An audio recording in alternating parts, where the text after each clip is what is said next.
ازيكم يا شباب عاملين ايه؟ يا رب تكونوا بخير، يا رب في احسن حال دايما يا رب. هنبتدي بقى دلوقتي في سيشن الحل بتاعت ال 1 2 بارت 1 اللي اتكلمنا فيها عن جيناتيك موديفايد اورجانيزم او جي ام او، يعني عامة الايفيدنس بتاعته جي ام كروبس وكل حاجة. نبدأ نحل عليها بقى. وكل سيشن يعني ان شاء الله هيبقى ليها سيشن حل برضه 20 25 سؤال كده، غير التست بانك على ال او ذات نفسه، وغير التست بانكس بتاعت الايد فيرم تست بانك بتاع باينر. يعني انا من الاخر كده هغرقكم اسئله، ويبقى في زي امتحان برضه كل شهر قلت لكم يعني ان شاء الله. وفي معايا عدد، يعني انا هعمل امتحان كل شهر من الاخر كده يا جماعه، البايو عايز احل، فانا هحل معاكم كتير. هشرح لكم كونسبت، الحاجات اللي توصل لكم بيها المعلومه صح، المعلومه اللي انتوا محتاجينها عشان تبقوا فاهمين الدنيا ماشيه ازاي. عشان البايو والله ما هي حفظ بس، البايو فهم الحفظ، انت فهمت الكونسبت بيتكلم ازاي او في ايه، فتقدر تستنتج منه حاجات كتير بعد كده، تعرف انك حلو، مع طبعا انك لو في معلومات محتاجة حفظ فتحفظها. فان شاء الله كل سيشن هيبقى ليها بارت حل. ده الحل بقى دلوقتي بتاع اول سيشن ان شاء الله، فنبتدي بقى بسم الله. يلا بينا. اول سؤال بيقول which of the following is a beneficial characteristic of GMO. طيب، اول حاجه بيقول reduce nutritional value. لا، يعني احنا لما اتكلمنا عن الفوائد بتاعة الجي ام او، يعني اكيد مش هتبقى ان احنا بنقلل القيمة الغذائية بتاعتها، لا احنا بنعليها، يعني دي هي الصح. decrease resistance to disease، لا احنا بنعلي الافكت، بنعلي الريزيستنس بتاعها للديزيز. احنا مثلا زي ما حكينا القصة بتاعت الذرة، لما خدنا من البكتيريا البروتين او الجين اللي بيعمل بروتين اللي بيطلع التوكسين، فمش محتاجين مبيدات حشرية قبل كده. increase the pesticide use، لا احنا بنعمل decrease مش increase. فدي كمان غلط، فهتبقى بي هي الصح. تاني سؤال معانا بقى بيقول ال genetic modified crops resistance to drought are especially useful in، يعني ال genetic modified crops اللي هم مقاومين للجفاف بيبقوا useful في regions with abundant rainfall. لأ أكيد، يعني في كده مطر كتير فأكيد لأ. regions facing water scarcity. water scarcity يعني ندرة المياه، يعني حته فيها جفاف، يعني اكيد فيها ندرة مياه يبقى صح. الكوستال ريجنز لا برضو فيها ميه كتير، البولار ريجنز لا فيها ميه كتير، فدول برضو غلط. طب السؤال اللي بعديه which genetic modification helps reduce الفول spoilage. فود spoilage يعني ايه؟ يعني تلف الاكل، مثلا الاكل يبوظ يعني. فايه من دول يخلي يساعد ان هو الاكل ما يبوظ بسرعه يعني؟ الدروب توليرانس ان هو مقاوم للجفاف، لا ملهاش علاقه. delayed ripening، يعني ايه delayed ripening؟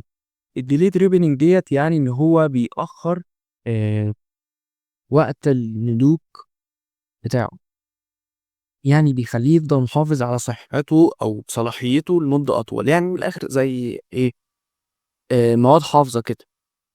عارفين مواد الحافظة اللي بتفضل محافظة مثلا على الشيبسي مدة اطول انه يفضل سليم، او مش عارف ايه، هي حاجة زي كده جينيتك موديفيكيشن بيحصل في النبتة يخليها تفضل عايشة لمدة اطول بشكل صحي يعني.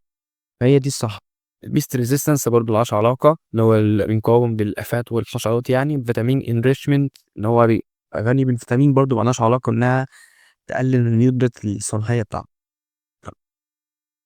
بعد كده بيقول لي a beneficial outcome of beast resistant genetic modified crops. هي ايه يعني؟ حاجة منفعة بنطلع بيها من المقاومة للحشرات من الجينات المتفاوتة. اوبس هتبقى increased pesticide application، احنا نزود من المبيدات الحشرية، لا تبقى decreased pesticide application. سؤال جميل يعني سهل. faster crop decay ملهاش علاقة، ولا lower crop yields برضه ملهاش علاقة. which unintended consequence could genetic modified crops have the ecosystems. يعني ايه هي الناتج الغير متوقع اللي ممكن genetic modification يعملوا على الايكو سيستمز؟ decreasing deforestation. هي صح، الوهله بان صح، هو فعلا زي ما قلنا في السيشن ان الجينيتك موديفايد كروبس بتساعدنا ان احنا نقلل من الديفورستريشن، ان احنا نشيل الغابات، لانها فينفع إنها تتزرع في أي حتة، وكمان بتنتج محاصيل بشكل أكبر من الطبيعي، فمش محتاجين أرض زراعية زيادة. بس هو بيتكلم عن unintended consequence، يعني حاجة غير متوقعة، حاجة ما غير مقصودة، ما كانش مقصود إن حاجة زي كده تحصل، فدي لأ، دي مقصودة. إنما competing with native species، لو فاكرين لما إحنا قلنا إنه لما بيحصل cross pollination ما بين genetic modified crop مع واحدة غير modified crop، يعني واحدة genetic modified اهي مع واحدة not،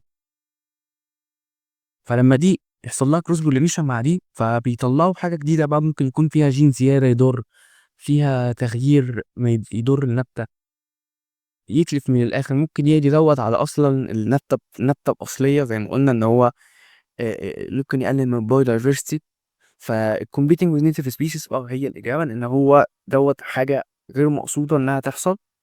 providing more biodiversity، لأ هي بتقلل ده الغير مقصود أو هو متوقع إنه يحصل.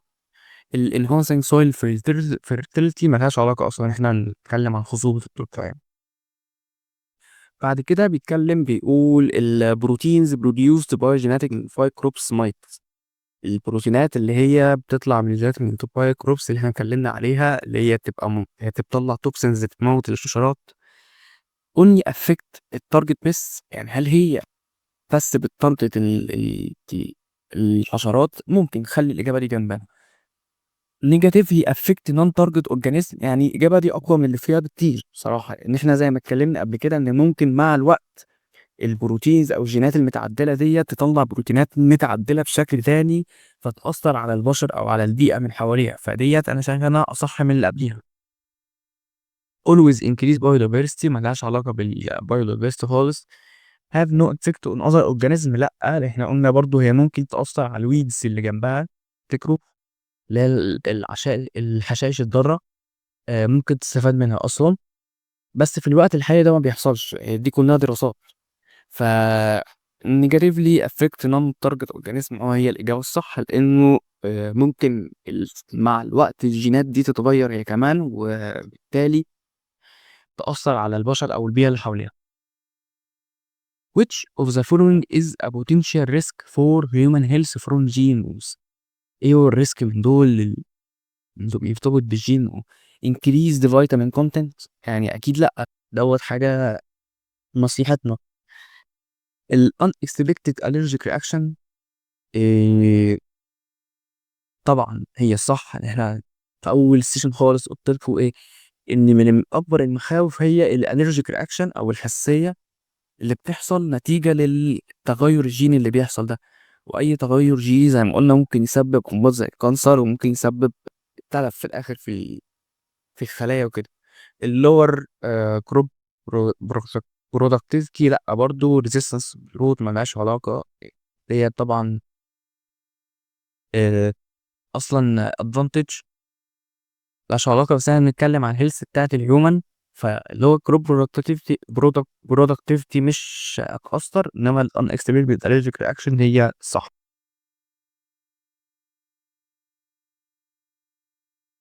خش على السؤال اللي بعده. بيقول what is one environmental advantage of genetic modified crops؟ نفع دي يعني من الجينيتك موديفايد كروبس. your use of chemical fertilizer اكيد لا، عشان احنا نستخدم مبيدات اكتر او كيماويات اكتر. more deforestation لا، برضو ده مضر للبيئة. less use of chemical insecticides طبعا. السويل erosion لا، برضو ده ضرر، فهي هتبقى less use of chemical insecticides. which unintended effect might reduce the biodiversity؟ يعني ايه الحاجة الغير مقصودة اللي ممكن تأفكت البايودايفرستي؟ الدروت توليرانس لأ، مقاومة الجفاف ملهاش علاقة. الفيتامين انريشمنت لأ برضو، ملهاش علاقة بالبايودايفرستي والتنوع وكده. البيست ريزيستنس ممكن بطريقة ما، بس بطريقة غير مباشرة قوي، اللي هي لو دخلنا في السكة بتاعت ان يحصل تطور في الجينات بتاعة البروتينز اللي بتطلع توكسينز فتضر بالنباتات اللي حواليها، فممكن تتسبب ضرر. تخليها جنبنا كده شوية. كروس بيدنج with wild relatives هي دي بقى كده مباشرة على طول يعني. البيست ريزيستنس دي انا لفيت اللفة اللي وصلتني للإجابة دي، اللي هي الكروس بيدنج ويز وايلد ريلاتيف، ان هو لما بيحصل لسه قايلها دلوقتي، اللي يحصل كروس بولينيشن ما بين جيناتيك موديفاي جروب مع واحدة نوت، فواحدة مش مع جيناتيك موديفاي او جيناتيك موديفيكيشن يعني. فدوت ممكن يأثر على البايودايفرستي بإنه يطلع نباتات مضرة، أو نباتات الجينات بتاعتها بايظة، أو إنه يقضي تماما على النباتات الطبيعية أو الأصلية يعني.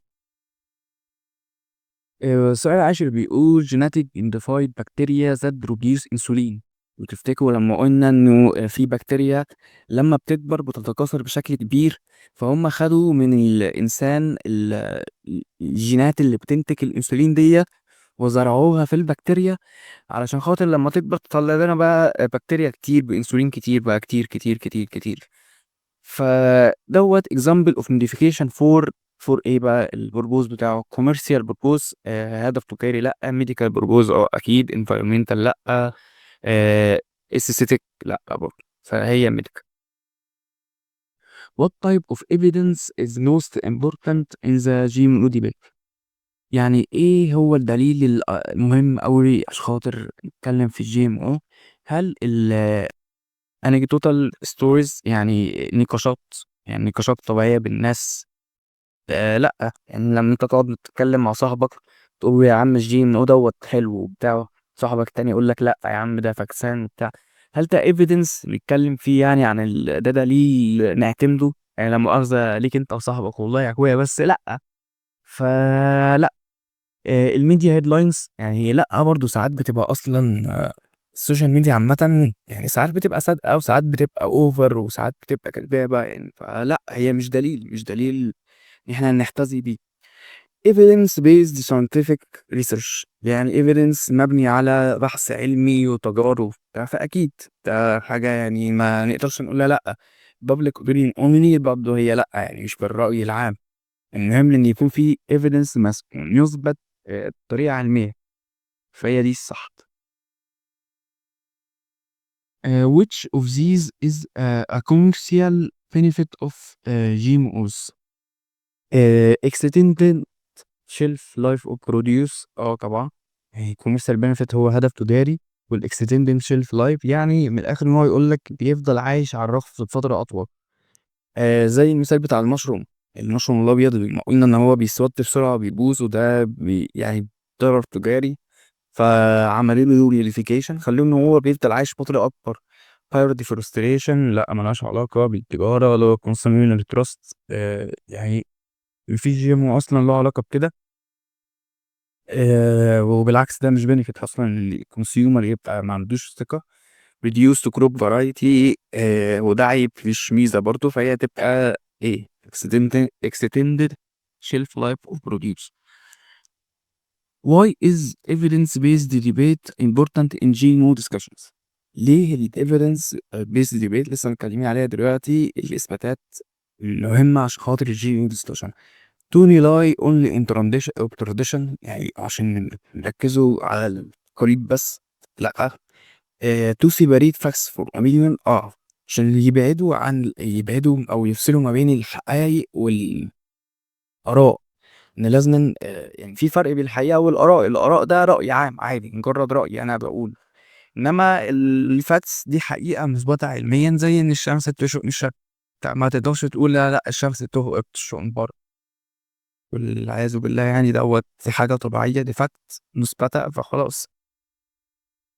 to ignore risks، هي طبعا الايفيدنس بيز ديبيت مهم عشان نجنون ريسك، بس مازال هو موجود يعني، مازال في ريسك في الجيم لحد دلوقتي، فلا تو ريديوس اجريكلتشر ييلز يعني ملهاش علاقه خالص بالقيمه، بالعكس احنا بنزود الاجريكلتشر ييلز يعني.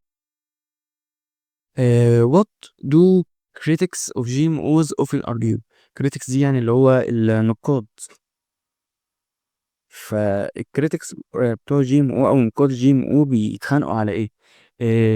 they may have unknown long term effects، ان هم فعلا دي حقيقة، وانا قلت لكم في السيشن ان هو باصين لقدام، ان هم خايفين ان يبقى في مثلا ريسك او حاجه تتغير او جين يبوظ او بيتغير مع الوقت، كل ده هُم مش عارفين الlong term effects هتبقى عاملة إزاي. they always improve biodiversity دي مش حاجة أصلًا أو مش سبب إنه يحصل عليه نقاش أو خناقة، وكمان النقاد بيتخانقوا على إنها بتقلل biodiversity عن طريق اللي إحنا لسه شارحينه إن هو الcross pollination ما بين الgenetic modified crop أو غيرها ممكن أصلًا يأثّر على الbiodiversity. eliminate hunger instantly لأ، ده أصلًا ميزة ما تخلّيش النقاد إن هُم يتخانقوا. they have no risk لأ، أصلًا هي فيها risk وده اللي النقاد بيتخانقوا عليه. فهي إيه، هي صح. A potential human health benefit of genetically modified rice enriched with vitamin A is reduce the risk of night blindness بيقلل الريسك من العمى الليلي، والّا increase the risk of allergies بيزود من النسب بتاعة الحساسية، faster spoilage إنه يبوظ بسرعة، high food costs إن هو يبقى أغلى، لأ هي هتبقى reduced risk of night blindness لإن زي ما قُلنا في الدول النامية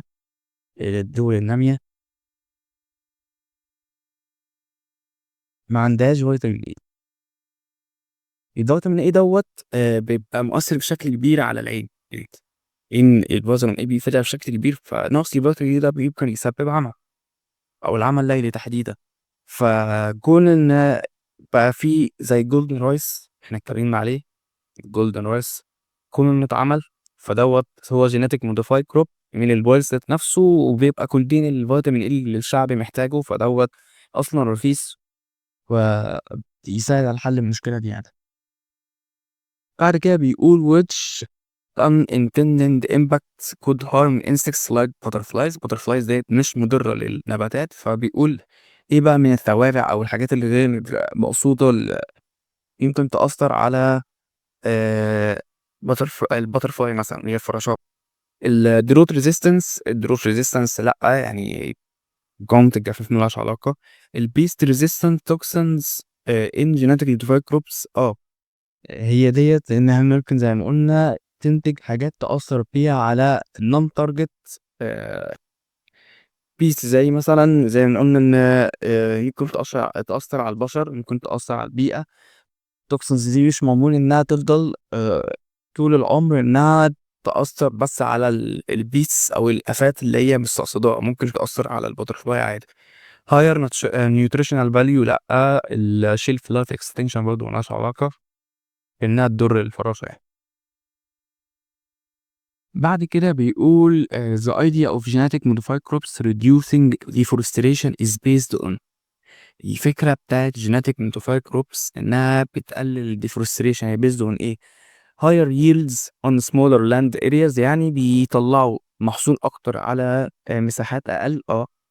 ولو تفتكروا مثال الطماطم لما قلنا إن في واحدة بتطلع كتير، بتطلع طماطمايات كتير، وواحدة تانية بتطلع 2 بس مثلًا. فهُم خدوا الجين من الطماطماية دي زرعوه في الطماطماية دي عشان خاطر إنها تطلع لنا كتير هي كمان. فطالما الطماطماية بتطلع كتير فمش هيحتاجوا إن هُم يعملوا deforestation أو إن هُم يشيلوا غابات عشان يستغلوا المساحات دي في الزراعة أو كده. وطبعًا إحنا عارفين deforestation أو الغابات الزرع يعني عامةً أو الشجر دوّة بيطلّع أكسجين، فاللي هو أنت كده بتزوّد من نسبة الكربون الدايوكسيد في الهوا، فلأ الgenetic modified crops تقدر إنها تقلل من deforestation للسبب اللي إحنا لسه قايلينه ده. spreading crops الforest إن إحنا نوزّع البذور ديّة للforest لأ ما لهاش علاقة يعني، أنت كده بتزوّد أصلًا الdeforestation أو يعني بتزوّد من بتزرع في الغابة، أنت أصلًا مش هتلاقي مكان. فاللي هو biodiversity needs ما لهاش علاقة برضه. آآ planting more wild trees ده بتزوّد المساحات برضه مش بتقلل. بعد كده بيقول لي what type of crop would help reduce malnutrition in developing countries أنهي نوع من الفصيل أو البذور ممكن يساعد إن هو يقلل من نقص الغذا، دي نقص التغذية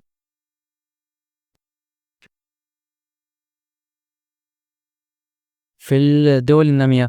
crops with lower vitamin levels لأ، يعني إحنا أصلًا الفكرة الأساسية بتاعة الgolden rice هي إنه بيبقى فيه فيتامين عالي. crops with no resistance to disease لأ، يعني أنت كده مفيش resistance للأمراض والحشرات وكده. crops with faster spoilage لأ برضه ما لهاش علاقة، إنه crop أو المحاصيل بتبوظ بسرعة، دوّة مش هيساعد إنه يحل مشكلة نقص التغذية. genetic modified crops enriched with nutrients زي الgolden rice طبعًا golden rice صح. which concern is raised about genetic modified pollen spreading لسه متكلمين عليه مرتين أو 3 كمان، وهي إنها it reduce ozone atmosphere ما لهاش علاقة. improve soil fertility برضه ما بتأثرش على soil fertility بأي شكل.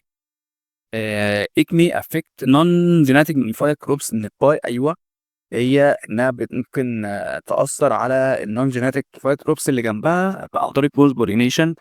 it prevents cross breeding لأ هي ممكن تعمل كده، فدي الغلط برضه، دي مش عارف عنها كده، ما علينا يعني. سي صح. آخر سؤال معانا بقى النهارده واللي هو بيقول in an evidence-based debate which would be the strongest argument for genetic modified crops. لو هنبص كده على الاختيارات الأربعة معانا many people believe they are safe في ناس كتير بتتكلم بتقول إنها safe. scientific studies show reduced pesticide use scientific studies فعلا بتثبت إنه هنستخدم مبيدات حشرية أقل. they are unnatural هي فعلا unnatural هي فعلا معمولة بتدخل الإنسان. social media supports them السوشيال ميديا في سوشيال ميديا بتدعم الجيناتيك موديفايد كروب، فكلهم صح. أنا هعمل إيه دلوقتي؟ دايما في الأسئلة مش في البايو بس، عامة في كل حاجة في حياتك، في كل المواد اللي هتدرسها ممكن في الاختيارات حتى لو مش شرط يكون MCQ، ممكن يبقى سؤال عادي. دايما بيعتمد الإجابة الأصح مش الصح. لو هنتكلم دلوقتي MCQ بقى في البايو، دلوقتي أنت عندك 4 إجابات صح، بس أنهي واحدة أصح؟ بروفيسور بيقول لك evidence based يعني دليل قاطع. هل إن people believe they are safe هو دليل؟ يعني ممكن تطلع مش safe، يعني ده مجرد بني آدمين، مش منظمة زي مثلا ACS اللي اتكلمنا عليها اللي هي الأمريكان كانسر سوسايتي. أمريكان كانسر سوسايتي إن هما قالوا مثلا إن لأ إحنا معتمدين الجينات الموديفايد كروبس، وقالوا إن هو سليم وما بيسببش كانسر وكل ده evidence. إنما مش مثلا عم محمد اللي معدي يقول لك يا اسطى يا اخويا ده الجيناتيك موديفايد كروب دي زي الفل وبتاع، فتعتمد كلامه. الساينتفك ستاديز شو reduced pesticide use هي أقرب واحدة طبعا، يعني أكيد برضو إن هو they are unnatural.